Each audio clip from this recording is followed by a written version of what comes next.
Thanks. I apologize for not speaking Turkish. I'm also slightly embarrassed by my slides. Everyone else seems to be really good at PowerPoint.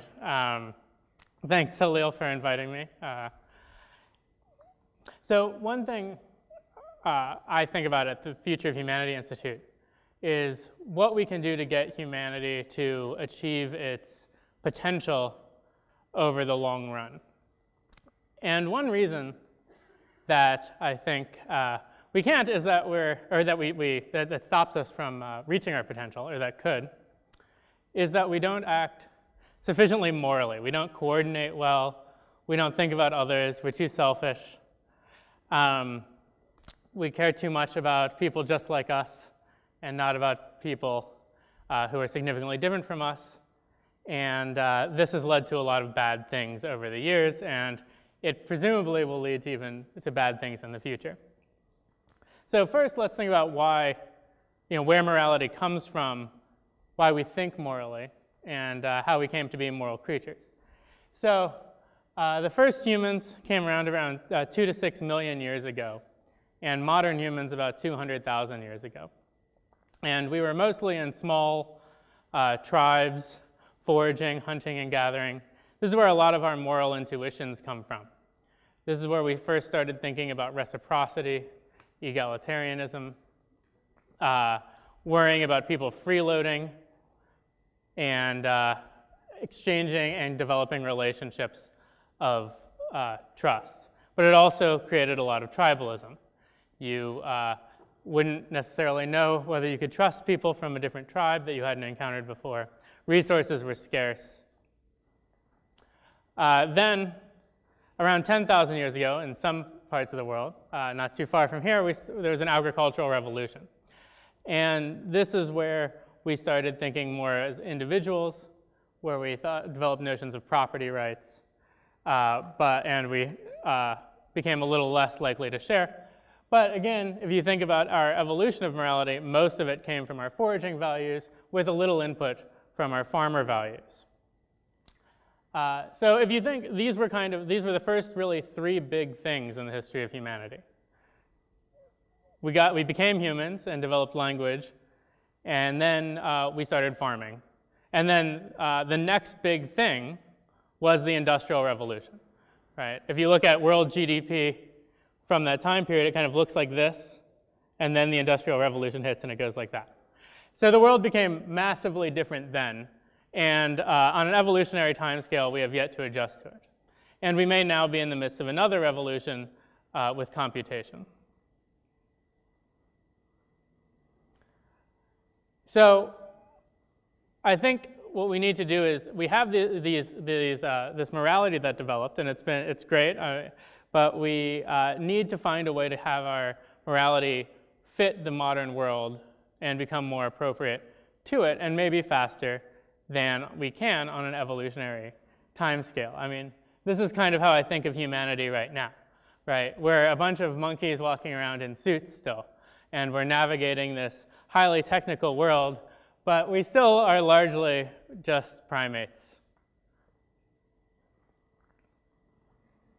What we really need is we need a morality we need to be able to think morally in a more complex way. We're still largely very much intuition-driven, and our intuitions aren't that appropriate because our intuitions were formed in the environment of evolutionary adaptation, not used to things where there is a global world with billions of people. Numeracy is really important, right? If you ask people how much they'll pay to save 100,000 seagulls, and then you ask a different group how much they'll pay to save 1 million seagulls, the amounts are almost identical, right? Even though it's 10 times worse the second time.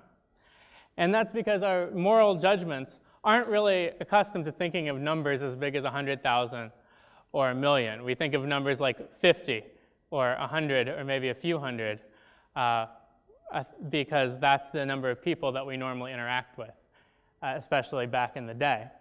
And when we're thinking about how to plan and how to allocate resources, we don't want to have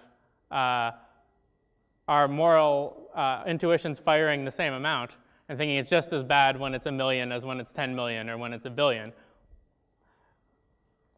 Likewise, we now do not interact so much in local tribes. We need to think of how to interact on it with countries all coming together. We want long-term planning where we can all coordinate globally, even with people who aren't very much like us, who come from different cultures. But we're very much programmed to trust our own tribe, right, for very good evolutionary reason. But unfortunately, it doesn't do that much. It would be better if we could overcome this, I think. So evolution takes a long time.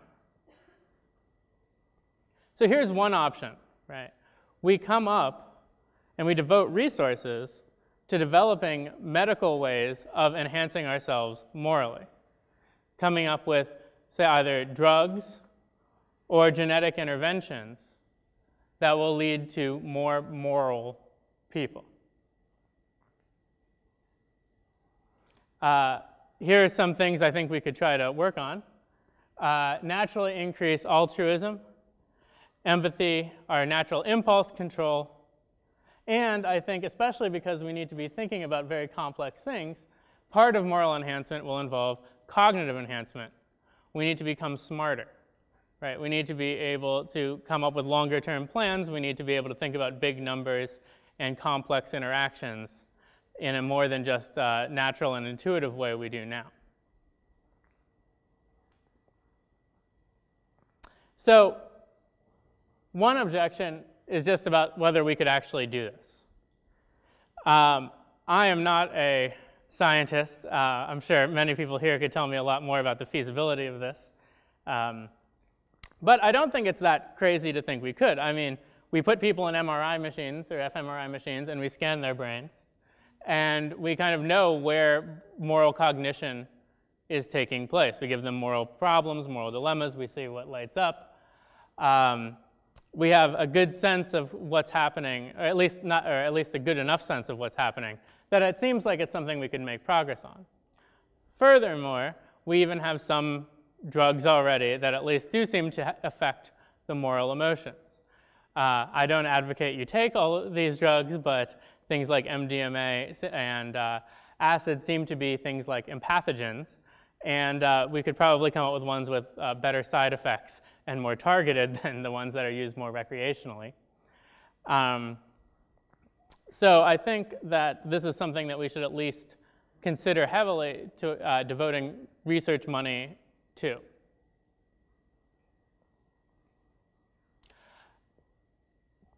But I think another thing is that it seems kind of, I don't know, icky, right? You're going in and you're giving people drugs to behave more morally. Or you're affecting their genes so that they'll behave more morally. It seems to take away something deep about, at least the natural reaction is it affects human freedom in a very negative way. And that it also affects what makes us human. Part of what makes us human are our foibles. So I'm going to talk about these latter two objections now. So the freedom thing, I can see the initial worry, but I think you should already consider the fact that you're enhanced. You're a much better person than you would have been if you had lived a long time ago with your same hardware. We self-enhance, right? We try to make ourselves more moral. We try to say, oh, I tend to lose my temper. I'm going to try to get myself not to do that. Parents seem to try to enhance their children. They raise them to be good people. But I think most importantly, we're societally enhanced. Not all that long ago in the history of our species, we thought watching public executions, torturing cats, baiting bears, and watching gladiatorial fights to the death were respectable forms of entertainment, right? These are genetically the same people as we are today. And it's not just that we get ourselves to overcome this desire.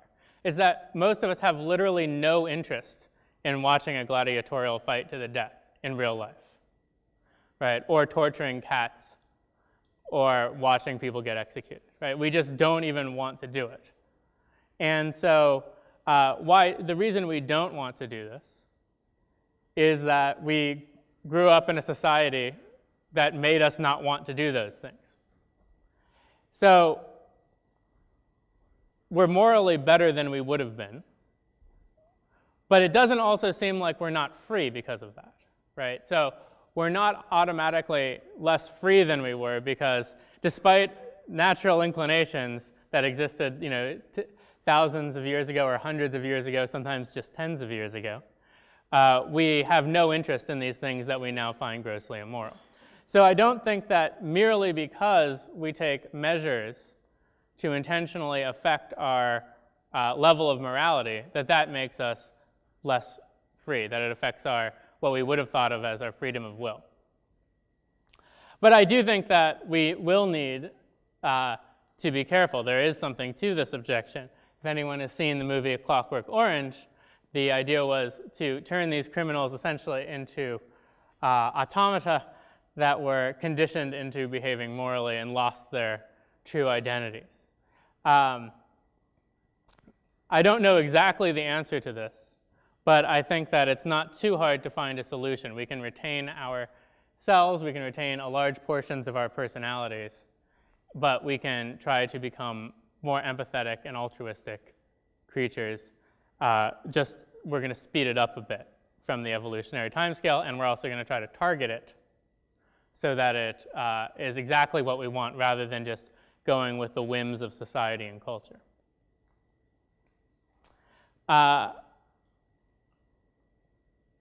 So a similar objection comes from the philosopher Jerry Cohen, who normally is quite liberal, but he said, that part of this, what makes us human, is our faults. So I would not want to eliminate all of our bad features. The negative traits are part of the package that makes human beings the peculiarly valuable creatures that we personally cherish. So I think that this also shows what we want is some kind of continuity with humanity. So what we don't want is to just come up with whatever is the morally best creatures. Maybe these are aliens who are nothing like us, a whole new species that we could engineer.